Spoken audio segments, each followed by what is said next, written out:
ಹಾಸನ ಜಿಲ್ಲೆಯಲ್ಲೂ ಅಷ್ಟೇ ಮಳೆ ಅಬ್ಬರಿಸ್ತಾ ಇದೆ. ಇದರ ಪರಿಣಾಮ ಈಗಾಗಲೇ ಸಾಕಷ್ಟು ಅನಾಹುತಗಳಲ್ಲಾಗಿದೆ, ಅವಾಂತರಗಳ ಸೃಷ್ಟಿಯಾಗಿದೆ. ಈಗ ಒಂದೊಂದೇ ಡೀಟೇಲ್ಸ್ ಅನ್ನು ನೋಡ್ತಾ ಹೋಗ್ತಾ ಇದೀವಿ ನಾವು. ಸೊ ಹಾಸನದ ಮಲೆನಾಡು ಭಾಗ ಏನು ಹೇಳ್ತೀವಿ ನಾವು, ಸಕಲೇಶಪುರದ ಹೊಸೂರು, ಗೊದ್ದು ಗ್ರಾಮಗಳಲ್ಲಿ ಮಳೆ ವಿಪರೀತವಾಗಿ ಬರ್ತಾ ಇದೆ. ಭಾರೀ ಮಳೆಗೆ ಮನೆಯ ಮೇಲ್ಚಾವಣಿನೇ ಕುಸಿದು ಹೋಗಿದೆ. ಹಾಸನ ಜಿಲ್ಲೆಯಲ್ಲಾಗಿರುವಂತಹ ಅವಾಂತರಗಳ ಸರಣಿಗೆ ಸಂಬಂಧಪಟ್ಟಂತೆ ಮಾಹಿತಿ. ಒಂದು ಕಡೆಗೆ ಗುಡ್ಡ ಕುಸಿತಾ ಇದೆ, ಇನ್ನೊಂದು ಕಡೆಗೆ ರಸ್ತೆ ಸಂಪರ್ಕ ಕಟ್ಟಾಗಿದೆ, ವಿದ್ಯುತ್ ಕಂಬಗಳು ಧರಾಶಾಹಿಯಾಗಿದೆ, ಮರ ಬೀಳ್ತಾ ಇದೆ. ಈಗ ಮನೆಯ ಮೇಲ್ಚಾವಣಿನೇ ಕುಸಿದು ಹೋಗಿದೆ ಅನ್ನೋದರ ಮಾಹಿತಿ ಸಿಗ್ತಾ ಇದೆ. ಪಾಪ ಇವ್ರಿಗೆ ಸಂಬಂಧಪಟ್ಟಂತಹ ಮನೆಯ ಮೇಲ್ಚಾವಣಿ ಕುಸಿದಿರೋದ್ರಿಂದ ಮನೆಗೆ ಯಾವ ರೀತಿ ಹಾನಿಯಾಗಿದೆ ಅಂತ. ಕಟ್ಟಡದ ಶೈಲಿಯನ್ನು ನೋಡ್ತಾ ಇದ್ರೆ ಶಿಥಿಲಾವಸ್ಥೆಯನ್ನು ಮೊದಲೇ ಕಟ್ಟಡ ತಲುಪಿತ್ತು. ಗೋಡೆ ಎಲ್ಲ ನೀರು ಕುಡಿದಿರೋದನ್ನು ಗಮನಿಸ್ತಾ ಇದ್ದೀರಾ ಅಲ್ಲಿ. ಈ ಥರ ಸುಮಾರು ಜನ ಅಲ್ಲಿ ಮನೆ ಕಳ್ಕೊಳ್ಳುವಂತಹ ಆತಂಕ ಅವರನ್ನು ಕಾಡ್ತಾ ಇದೆ. ಹಾಸನ ಸೇರಿದಂತೆ ವಿವಿಧ ಭಾಗ, ಮಲೆನಾಡು ಭಾಗದಲ್ಲಿ, ಕರಾವಳಿಯಲ್ಲಿ ನಾಳೆ ಮತ್ತು ನಾಡಿದ್ದು ಕೂಡ ರೆಡ್ ಅಲರ್ಟ್ ಅನ್ನು ಘೋಷಿಸಲಾಗಿದೆ. ಆಮೇಲೆ ವಿಪರೀತವಾಗಿ ಗಾಳಿ ಬೀಸುತ್ತೆ, ಬಿರುಗಾಳಿ ಅಂತ ಗಾಳಿ ಬೀಸುತ್ತೆ, 60 km/h ಸ್ಪೀಡ್ ಇರುತ್ತೆ ಅಂತೆಲ್ಲ ಉಲ್ಲೇಖ ಮಾಡಲಾಗ್ತಾ ಇದೆ. ಮಳೆಯಿಂದ ಸಾಕಷ್ಟು ಕಡೆಗಳಲ್ಲಿ ಸಮಸ್ಯೆ ಆಗ್ತಾ ಇದೆ.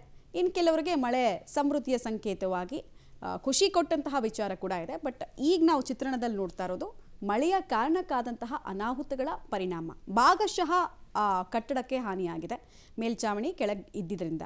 ಅದೃಷ್ಟವಶಾತ್ ಯಾರಿಗೂ ಕೂಡ ಅಲ್ಲಿ ಸಾವು ನೋವುಗಳಾಗಿಲ್ಲ. ಡೀಟೇಲ್ಸ್ ಕೊಡ್ತಾರೆ ಶಶಿಧರ್. ಈ ಮನೆ ಎಷ್ಟು ವರ್ಷದ ಹಿಂದೆ ನಿರ್ಮಾಣ ಆಗಿದ್ದಂತೆ? ಸದ್ಯಕ್ಕೆ ಸ್ಥಳಕ್ಕೆ ತಹಶೀಲ್ದಾರ್ ಇರ್ಬೋದು, ತಾಲೂಕಾಡಳಿತ, ಜಿಲ್ಲಾಡಳಿತ ಯಾರಾದರೂ ಭೇಟಿ ಕೊಟ್ಟಿದ್ದಾರಾ? ಮುಂದಿನ 2-3 ದಿನಗಳ ಕಾಲ ಇದೇ ರೀತಿ ಮಳೆ ಬಂದರೆ ಇನ್ನೂ ಹೆಚ್ಚಿನ ಸಮಸ್ಯೆಗಳಾಗಬಹುದು. ಹಲವು ಶಿಥಿಲಾವಸ್ಥೆಯ ಮನೆಗಳು ಕೂಡ ಆ ಭಾಗದಲ್ಲಿ ಇದ್ದಾವೆ. ಸೊ ಏನೇನು ಮುಂಜಾಗ್ರತಾ ಕ್ರಮಗಳನ್ನು ಕೈಗೊಳ್ಳುತ್ತಾ ಇದ್ದಾರೆ?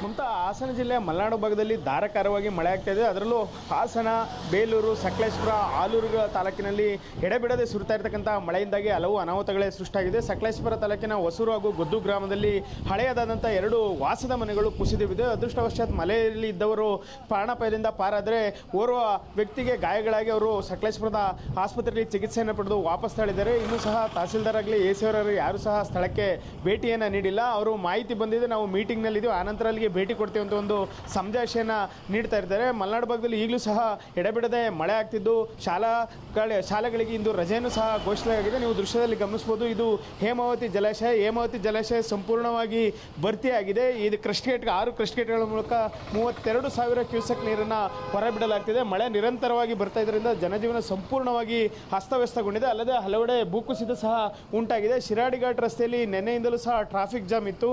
ಈಗ ಸ್ವಲ್ಪ ಟ್ರಾಫಿಕ್ ಜಾಮ್ ತಗ್ಗಿದೆ ಅಂತಲೇ ಹೇಳೋದು. ಯಾಕೆಂದರೆ ಅಲ್ಲೇ ಪೊಲೀಸರು ಕರ್ತವ್ಯದಲ್ಲಿದ್ದಾರೆ. ಹಾಗಾಗಿ ಪದೇ ಗುಡ್ಡ ಕುಸಿದಾದ ತಕ್ಷಣ ಅಲ್ಲಿ ತೆರವನ್ನು ಗೊಳಿಸ್ತಾ ಇದ್ದಾರೆ. ಅಲ್ಲದೆ ಒಂದೆಡೆ ವಾಹನಗಳನ್ನು ತಡೆದು ಆನಂತರದಲ್ಲಿ ಮತ್ತೊಂದೆಡೆ ವಾಹನಗಳನ್ನು ಕಳಿಸುವ ಮೂಲಕ ಟ್ರಾಫಿಕ್ ಜಾಮ್ ಏನಾಗ್ತಿದೆ ಅದನ್ನು ಸಂಪೂರ್ಣವಾಗಿ ತಡೆಗಟ್ತಾ ಇದ್ದಾರೆ. ಸಕಲೇಶಪುರ ಭಾಗದಲ್ಲಿ ಸುರಿತಾ ಇರತಕ್ಕಂಥ ಮಳೆಯಿಂದಾಗ ಹಲವು ಅನಾಹುತಗಳೇ ಸೃಷ್ಟಿಯಾಗಿದ್ದಾವೆ.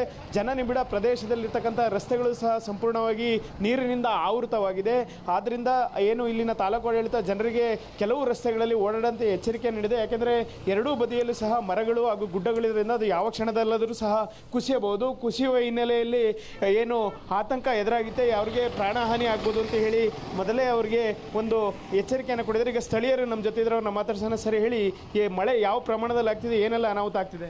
ಸರ್, ಕಳೆದ 3-4 ದಿನದ ಏನು ಸುರಿತಿದೋ ಈ ಎಡೆಬಿಡದೆ ಮಳೆ ಸುರಿತಿದೆ ಸರ್. ಜನಗಳು ಹೊರಗಡೆ ಬರಲಿಕ್ಕೆ ಹಿಂದೆ ಮುಂದೆ ಮಾಡ್ತವ್ರೆ.